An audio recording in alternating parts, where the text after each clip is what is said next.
The baby party. It was a quiet winter afternoon in the suburban home of John and Edith Andros.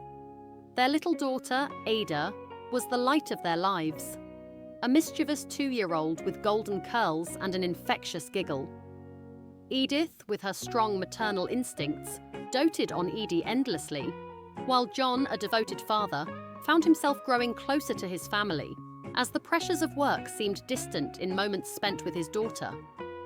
One day, Edith announced they had been invited to a baby party at the Markeys' home. The Markeys, their neighbours, had a son named Billy, a boy about Edie's age. Though John was less enthusiastic about the idea, Edith insisted it would be a delightful outing for Edie. So, reluctantly, John found himself attending a house full of toddlers and frazzled parents. The Markeys' house buzzed with the chaos of small children. The adults mingled in polite conversation while the babies toddled, crawled, and occasionally collided in the playroom. Ada, with her natural confidence, quickly asserted herself as the center of attention.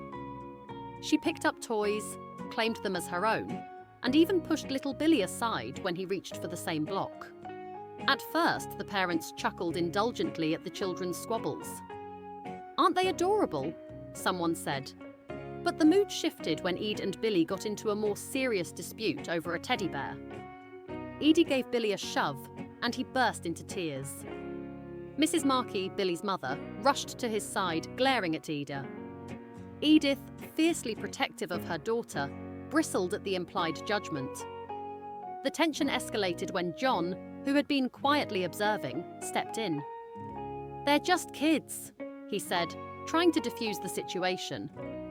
But Mrs. Markey snapped. "Well, your little girl needs to learn not to bully others." Edith shot back. "Maybe your boy should learn to stand up for himself." The baby party was suddenly not so festive. The parents exchanged sharp words, and John found himself reluctantly defending his wife and daughter. He couldn't help but feel the absurdity of the situation, adults bickering over toddlers' antics.